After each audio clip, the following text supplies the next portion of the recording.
आप सभी को नमस्कार। मैं डीओ लोहित कम RO2APC। मेरे साथ एसएसपी लोहित साहब and nodal officer MCC and nodal officer MCMC and nodal officer media. आज की ये जो मीडिया ब्रीफिंग है ये आपको बताने के लिए है क्योंकि लास्ट जो 48 आवर्स होते हैं टिल पोल कंक्लूजन उसके और लास्ट 72 आवर्स के कुछ SOPs हैं ECI की तरफ से जो गाइडलाइंस हैं इंस्ट्रक्शंस हैं उसको हमें फॉलो करना पड़ता है। इसके बाबत आज हमने सभी कंटेस्टिंग कैंडिडेट्स जो AC और PC के हैं और सभी पॉलिटिकल पार्टीज़ को इनवाइट किया था उनकी भी हमने आज ब्रीफिंग की है, उनके साथ में मीटिंग की है, उनको सभी तैयारियों के बारे में और उनकी जिम्मेदारियों के बारे में अवगत कराया है। तो मैं आपके माध्यम से बताना चाहूँगा कि हमारी जो अभी तक पोल अरेंजमेंट्स जो है वो अभी तक क्या रहे हैं और जो हमारा 48 आवर्स का जो SOP है वो क्या रहने वाला है। तो जैसा कि आप जानते हैं कि जो लास्ट 48 आवर्स होते हैं till the conclusion of the poll वो एक प्रोहिबिशन पीरियड रहता है, उसके अंदर कोई कैंपेनिंग नहीं की जा सकती किसी भी कैंडिडेट द्वारा। तो ये आज कन्वे किया गया सभी को और उनको पूरे पोल प्रोसीजर के अंदर कोऑपरेट करने के लिए बताया गया। मैं आपको बताना चाहूँगा कि हमारी तरफ से जो सभी पोल अरेंजमेंट्स हैं इसमें सभी पोलिंग स्टेशंस पे AMF की सुविधाओं से लेकर जो पोल डे के ऊपर हमारे प्रिसाइडिंग ऑफिसर्स की ब्रीफिंग वगैरह के बारे में और जो पोस्टल बैलेट जो इलेक्शंस की ड्यूटी पे जितने भी लोग हैं उसकी सभी कार्रवाई टाइम शेड्यूल के अकॉर्डिंग चल रही है। और हमने होम वोटिंग का भी जो ECI की तरफ से ये ऑप्शन दिया गया था, जितने भी विलिंग कैंडिडेट्स हमारे इलेक्टर्स यहाँ पर जिन्होंने अप्लाई किया था उनकी होम वोटिंग भी आज समाप्त हो चुकी है। तो अभी जो पोल डे है वो 19 तारीख है। 19 तारीख के लिए 18 तारीख को हमारी सभी पोलिंग पार्टीज़ का डिस्पैच 18 तारीख को किया जाएगा। उसके लिए भी पोलिंग पार्टीज़ को बताया गया है और उस दिन हमारा जो स्ट्रॉन्ग रूम है उसकी भी उनको बताया गया कि कितने बजे खुलेगा और उसमें सभी पोलिंग पार्टीज़ को भी बताया गया है कि क्या प्रोसीजर उनको फॉलो करना है और डिस्पैच की हमारी तैयारियां हैं। 19 को रिसेप्शन के लिए भी उनको बताया गया है और अमिक रिंगिया हॉल में जो है हमारा होगा और उनको ये भी बताया गया कि स्ट्रॉन्ग रूम के वहाँ पर जो प्रबंध किए गए हैं उसके बारे में उनको जानकारी दी गई। सभी पॉलिटिकल पार्टीज़ और कंटेस्टिंग कैंडिडेट्स को ये भी जानकारी दी गई है कि जो कुछ इलेक्शन के जो हमारे लॉज हैं जिनको उनको अडेयर करना है, जो नॉमिनेशन के समय से लेकर अभी तक उनको बार बार हम दोहराते रहे हैं। तो मैं आपके माध्यम से कुछ इम्पोर्टेंट प्रोविजंस बताना चाहूँगा। हमने पहले भी मीडिया ब्रीफिंग में इसके बारे में बताया है। सेक्शन 125 से लेकर 136 तक जो इलेक्टोरल ऑफेंसेस हैं रिलेटेड टू कोई भी एनमिटी बिटवीन डिफरेंट क्लासेस फैलाना या जो पब्लिक मीटिंग्स का जहाँ पर प्रोहिबिशन पीरियड में जो 48 घंटे की बात है उसके अंदर पब्लिक मीटिंग नहीं होना, इलेक्शन मीटिंग का डिस्टर्बेंस या जो रेस्ट्रिक्शंस है प्रिंटिंग को लेकर और जो MCMC के अंदर जो उनके जो प्री सर्टिफिकेशन लेना होता है उसके बारे में, सीक्रेसी ऑफ वोट मेंटेन करना, पोलिंग स्टेशन के पास कैनवासिंग ना करना, 100 मीटर और 200 मीटर के जो भी इंस्ट्रक्शंस हैं पोलिंग स्टेशन से रिलेटेड ये सभी चीज़ें उनको बताई गई हैं। और इसके साथ ही ये भी बताया गया कि साइलेंस पीरियड के अंदर कोई भी जो पॉलिटिकल फंक्शनरीज़ हैं जो इस ज्यूरिसडिक्शन का इलेक्टर नहीं है वो इस ज्यूरिसडिक्शन में नहीं रहना चाहिए प्रोहिबिशन पीरियड में। तो उसके बारे में भी उनको सेक्शन 126 के बारे में आज बताया गया है। व्हीकल्स के थ्रू जो एज करप्ट प्रैक्टिस जो माना गया है RP एक्ट के अंदर, जो व्हीकल का फेरी होता है वोटर्स का, वो भी उनको बताया गया है कि वो नहीं करना है।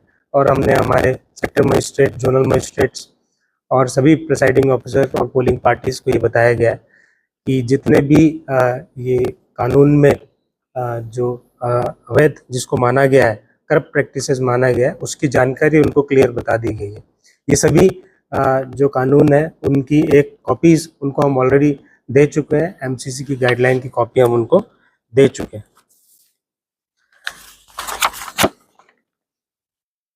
पोलिंग बूथ अगर किसी भी पॉलिटिकल पार्टी को या कंटेस्टिंग कैंडिडेट को लगाना है, उसके प्रोविजंस बिल्कुल क्लियर है, उनको अप्लाई करना पड़ेगा और उसके बाद ही वो सेटअप कर सकते हैं। तो उसके बारे में भी जानकारी हमने आज दी है। सभी पोलिंग एजेंट्स का जो प्रोसीजर है उनको फॉलो करना है, जो प्रिसाइडिंग ऑफिसर के पास में तयशुदा फॉर्म के अंदर वो अप्लाई करेंगे और ऑथराइज्ड मैनर के अंदर अगर वो वहाँ पर जाके अप्लाई करते हैं तो ही वो अपनी ड्यूटी कर सकेंगे। सभी पोलिंग एजेंट्स और कैंडिडेट की हैंडबुक वगैरह सभी बाकी इंस्ट्रक्शंस के साथ हम ऑलरेडी उनको दे चुके हैं। हमारे 72 आवर्स के जो SOP है उसके अंदर हमने हमारी FST और SST को और मुस्तैद किया है, उसकी भी आज हमने मीटिंग की है। सभी सेक्टर मजिस्ट्रेट, जोनल मजिस्ट्रेट और FST और SST के जितने भी हमारे मजिस्ट्रेट हैं, हमने SSP साहब भी उसमें मौजूद थे और NO MCC भी मौजूद थे। हमने उनको बताया कि उसके अंदर और एक्स्ट्रा विजिल इसमें रखनी है और जितने भी अभी नाकों पे हमारी टीम्स काम कर रही हैं वो और सख्ती से इसको देखेंगी और एज पर PCI की गाइडलाइन इसमें आगे काम करेंगे। मैं आपको बताना चाहूँगा कि मीडिया से रिलेटेड जो गाइडलाइंस हैं हमारे ये जो 48 आवर्स के अंदर, ये कोई भी ओपिनियन पोल इसके अंदर पब्लिश नहीं किया जा सकता। उस पर 126(1)B के अंदर ये बैन है। कोई भी एग्जिट पोल 19 अप्रैल से टिल 4 जून जो हमारा लास्ट काउंटिंग का तारीख है, सेक्शन 126(a) उस पर बैन लगाता है।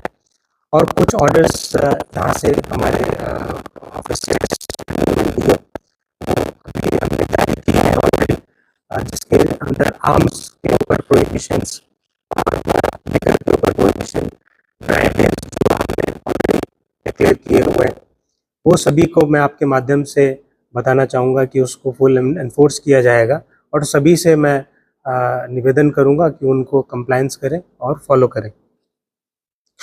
मैं बताना चाहूँगा कि जो हमारा चुनाव का जो त्यौहार है, ये लोकसभा 2024 और असेंबली कॉन्स्टिट्यूंसी के जो चुनाव हमारे 2024 के, उसमें सभी इलेक्टर्स को मैं अपील करता हूँ कि इसमें बढ़ चढ़कर हिस्सा लें, आएँ, फ्री फेयर मैनर के अंदर अपने वोट के अधिकार का एक्सरसाइज करें और हमारे लोकतंत्र को और मजबूत बनाएं। हमने हमारी तरफ से TO की तरफ से सभी प्रबंध किए हैं। सभी क्यू मैनेजमेंट के लिए प्रिसाइडिंग ऑफिसर्स को बताया गया है। हमारे ऑब्जर्वर्स माइक्रो ऑब्जर्वर के थ्रू सभी चीज़ मॉनिटर करेंगे और हमारी टीम्स ऑन ग्राउंड उस दिन रहेंगी। हमारा कमांड कंट्रोल रूम सभी चिन्हित जितने भी हमारे नाका हैं और जो चेक गेट्स हैं उसके ऊपर हम फीड ले रहे हैं। जितने भी हमारे फार फ्लंग के एरियाज़ हैं उसके ऊपर हमारे पास में कम्युनिकेशन प्लान है। SSP साहब की टीम ने उसमें अच्छा वायरलेस ट्रांसमिशन यूज़ करके कम्युनिकेशन प्लान को बनाया है। हमारी टीम्स को सभी दिशा निर्देश दे दिए गए हैं और हम पूरी तरह से तैयार हैं इस चुनाव को फ्री फेयर मैनर में और पीसफुल वे में कंडक्ट कराने के लिए। तो मैं सभी से एक बार पुनः निवेदन करूंगा कि आप आएँ और अपने मतदान केंद्र पे जाके और अपने मत को ज़रूर प्रयोग करें और किसी भी दिक्कत के लिए हमारी CVGIL ऐप पे वो रजिस्टर कर सकते हैं। कोई भी कंप्लेंट 1950 हमारे जो डिस्ट्रिक्ट कंट्रोल रूम है उसका नंबर है। अल्टरनेटिव नंबर हमने ऑलरेडी शेयर किया हुआ है। हमारे जो फेसबुक पे और सोशल मीडिया हैंडल्स पे हमारे अकाउंट्स है, उस पर हमारे सभी लेटेस्ट ऑर्डर्स वेबसाइट पे आपको अवेलेबल हो जाएंगे। बहुत बहुत शुक्रिया, धन्यवाद। हमारा सिक्योरिटी अरेंजमेंट काफ़ी बंदोबस्त करके रखा है। सभी पोलिंग स्टेशंस में बाय नेम सिपाहियों को, जवानों को डिटेल कर दिए हैं, उनको बढ़िया से ट्रेनिंग एंड ब्रीफिंग कर दिए हैं। तो सभी के हमने जो कम्युनिकेशन प्लान की बात कर रहे हैं जी साहब ने, हमने काफ़ी कम्युनिकेशन का मैपिंग किया है। तो हमारा 48 पोलिंग स्टेशन है और यहाँ पे तेजू के 35 सभी में एक्सेप्ट सियोलियम को सबके सभी में हमारा नेटवर्क है। 47 पोलिंग स्टेशन में जियो है, 45 पोलिंग स्टेशन में एयरटेल है। तो हमारा डिप्लॉयमेंट भी ऐसा किया है कि सभी जवान जिन की एयरटेल मोबाइल है उनको एयरटेल नेटवर्क जहाँ पे अवेलेबल उधर डिप्लॉय कर दिए हैं। जिनके जियो है उनको जियो में कर दिए हैं। ये हमारा मोबाइल नेटवर्क का है। बाकी जो हमारा कम्युनिकेशन सेट है, अगर उस दिन नेटवर्क फेल भी हो जाता है बाकी तो SMS से भी चलता है। लेकिन हमारा WT सेट शियोलैंग में हमने WT सेट लगाया, उसमें भी 2-3 बार हम लोगों ने ट्रायल रन किया है। लास्ट ट्रायल रन कल परसों भी किए हैं, तो कोई प्रॉब्लम नहीं है। उसके साथ हमारा डिप्लॉयमेंट सेक्टर्स में भी रहेंगे, जोन्स में भी रहेंगे।